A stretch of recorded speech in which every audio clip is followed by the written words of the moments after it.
The former soccer player Hakan Sukur, exiled from Turkey, is a part owner of Tuts Bakery and Cafe in Palo Alto, California.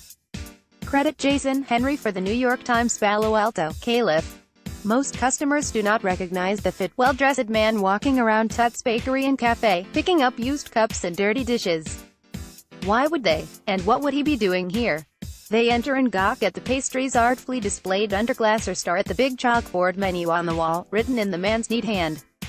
They step to the register and order lattes or teas, maybe the avocado tartine or menmen, the traditional Turkish breakfast. At lunch, maybe the sucuk sausage panini or the Turkish meatballs. The meatballs, that is what Hakan Sukur ate as he explained how he got here. And by here, he is not referring just to this upscale cafe, or Palo Alto, or even America. But here, in this predicament, exiled from home and hiding in plain sight. Sukur, 46, is one of Turkey's most famous athletes, its most celebrated soccer player, a World Cup hero and a veteran of several of Europe's top leagues.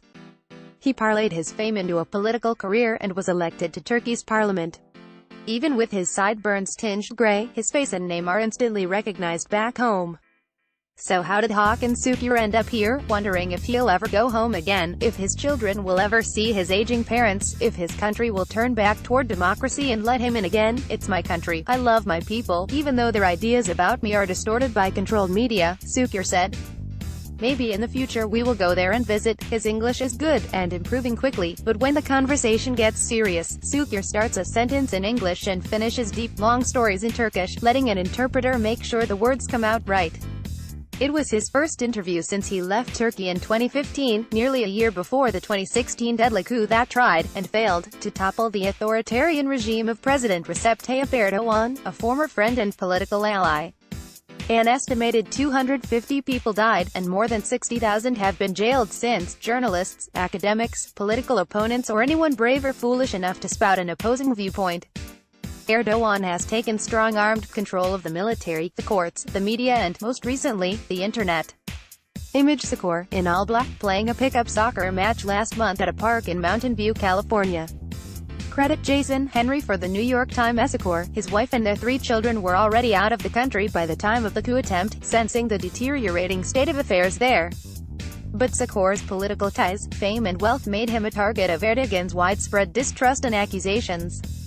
Sukur had warrants out for his arrest, and his father was jailed for nearly a year.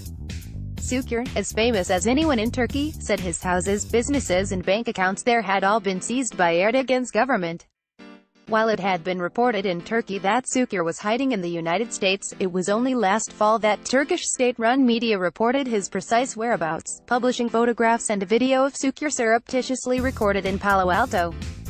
Friends in Turkey secretly tell him that he could return and have it all back if only he would be publicly supportive of Erdogan and the Turkish government. I would have lived a very good life and become a minister if I had played the game accordingly, if I did what they say, Sukur said. But now I am selling coffee, he smiled, content on the high road, trying to be optimistic. Over meatballs, searching for a translatable metaphor, Sukur mentioned Norway, where the black winters are always followed by bright summers. There is not always darkness, Sukur said. I believe one day the light will return. Darkness doesn't last forever, and in a few minutes, Turkey's most famous fugitive unfolded his body and stood from the chair, smiled and started to clear dishes from nearby tables.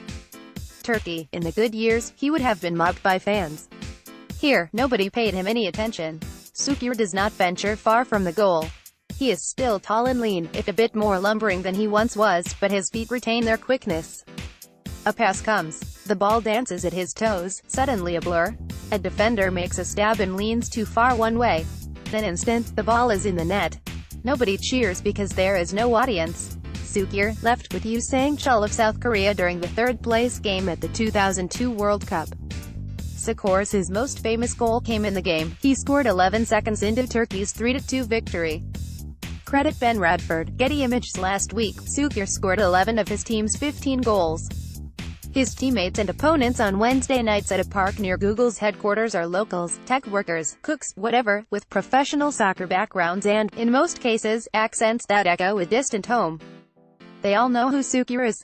And was. Sukur remains the career leading scorer for Turkey's national team, with 51 goals. His most famous came when he scored 11 seconds into the third-place match of the 2002 World Cup, leading Turkey over South Korea, the host country. "That is the one he usually hears about. I scored a lot of goals," Sukur said with a smile. Not just a fast goal, there were about 150 of them, ranging from the Champions League and UEFA Cup to Turkey's top-tier Super League, where Sukur spent most of his career. He came up first for Bursaspor, then spent many years and more than 300 matches with the Istanbul powerhouse Galatasaray, which Sukur led to 8 league titles and to a surprise victory in the 2000 UEFA Cup. A stirring run there culminated in a penalty shootout victory against Arsenal. He also played for Torino in Italy's Serie A, and later for Inter Milan. He played against Premier League competition with England's Blackburn Rovers. He retired from Galatasaray in 2008 as famous as anyone in Turkey, known as Kral King, and the Bull of the Bosphorus, for the strait that cleaves Turkey in two, symbolically separating Europe and Asia. After some time as a television pundit, Sukur ventured fully into politics. He won a seat in Turkey's parliament in 2011 as a member of the Justice and Development Party, Erdogan's party. Sukur was also a disciple of Fethullah Gulen, a cleric who has lived in self-imposed exile in Pennsylvania for nearly 20 years. Gulen's Hizmet movement has, for decades, infiltrated Turkey's institutions with a moderate strain of Islam, trying to nudge the country from the inside toward democracy, education and cultural openness more associated with Europe and much of today's Middle East. Many believed the movement played a more insidious role, ranging from a series of trials where Gulenist prosecutors and police created fake evidence to help remove powerful members of the military to possible involvement in the coup itself. Erdogan, a former Istanbul mayor who became prime minister in 2003, was once an ally and businessman charting a course toward joining the European Union. He was credited with spurring Turkey's democratic reforms and its ascension as a global economic player. But Erdogan slowly and increasingly became wary of any who threatened his power. He took aim at the military with arrests and high-profile trials. In 2013, leery of Gulen's supporters throughout the police and judiciary, Erdogan closed a vast network of Gulen-backed preparatory schools. Sukur during Euro 2000. He played more than 100 times for his country but now fears arrest if he returns to it. Credit Lutz Bongarts, via Getty Images. That was the last straw for Sukur, who quickly resigned from Erdogan's party. Tensions and hostilities quaked through Turkey as Erdogan clamped down on the areas of society he saw as threats, including the news media. Opponents were silenced and increasingly jailed. Sukur, with his popularity and influence, was among the most prominent of the new enemies. "After I left the parliament, I started to face administrative issues with my businesses there," Sukur said. "Whatever I wanted to do, there was some problems and issues. I thought that maybe I will just take some time off, since the work was limited. Maybe I'll get peace of mind and see my opportunities." In the fall of 2015, Sukur came to Palo Alto, where he had friends. It was close to world-famous Stanford University, the hub of tech innovation and a diverse home of people from all over the world. Sukur liked it. "Good weather, good life," Sukur said. He spent a month in California, he said, while Turkey's upheaval worsened. He bought a share of the bakery and cafe that a friend was opening in 2016, secured an investor's visa and told his wife Beta, and their children, 2 daughters, now 18 and 16, and a son, age 12, to come. "I want them to be free, to be independent people," Sukur said. Being in Turkey, the children of a famous person, maybe they are treated differently. "I wanted my kids to go to other countries, learn different cultures, meet different people and stand up as individuals. That was one reason we came here. And once things got worse in Turkey, we thought it was a good time." The coup came months later. Gulen was suspected of orchestrating it from Pennsylvania, something he denied in a 2016 op-ed in the New York Times. Sukur, by association, was suspected of being part of what Erdogan considered Gulen's terrorist organization. Sukur denies any involvement in or knowledge of the coup. Other famous pro-Gulen Turkish athletes face similar suspicion and consequences should they return to Turkey. Among them are some of Sukur's former teammates and Enes Kanter of the NBA's Knicks. Sukur and Kanter speak regularly. Kanter was visiting Sukur this week. Sukur knows he is vastly luckier than most people in Turkey who are unable or unwilling to speak their minds, or who have been imprisoned for doing so. Still, agreeing to be interviewed carried some anxiety, knowing his words will be parsed in Turkey and may be used against family and friends there. Sukur is mindful of his security in the United States but not overly so. He moves freely but preferred not to meet at home. He asked that the names of his children not be used in this article. Sukur attended to offerings at his cafe in Palo Alto. He bought a share of the place in 2016, but his goal is still to coach and build a sports academy, which he thought he would do in Turkey. CreditJason Henry for the New York Times. Like LeBron James, he speaks about the president, the government, Sukur said.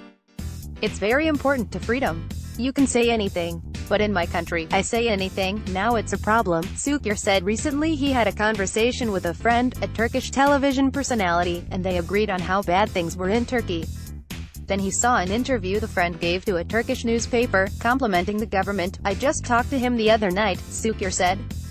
He said, what else can we say here? He even said, if you keep silent, maybe you can return and they will not do anything. That is not possible, Sukur said. There are thousands and thousands of people living in this situation. Sukur said, I wouldn't be so selfish to just defend my own rights, to just keep my benefits over everything else. I would lose all respect to myself. The long-term plan. Sukur and his family regularly speak to his parents through FaceTime. His father, 77, is out of jail but fighting cancer. His mother thanks God for the people who invented her phone so that she can see her son's face. Last Friday my father says to my son, I miss you, Sukur said in English, before turning to Turkish to finish the story. Quote, I want to hug you, and then my son started to cry, and my father was crying, and we were all crying. I know there are millions of people living in these conditions in the U.S. For a very long time, unable to go home and hug their loved ones. Sukur sees himself as an immigrant, trying to build his own American dream for his family.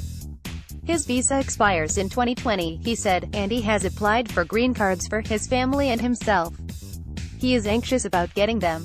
His long-term plan in the United States is not to run a cafe, but to coach and build a sports academy, like he thought he would do in Turkey.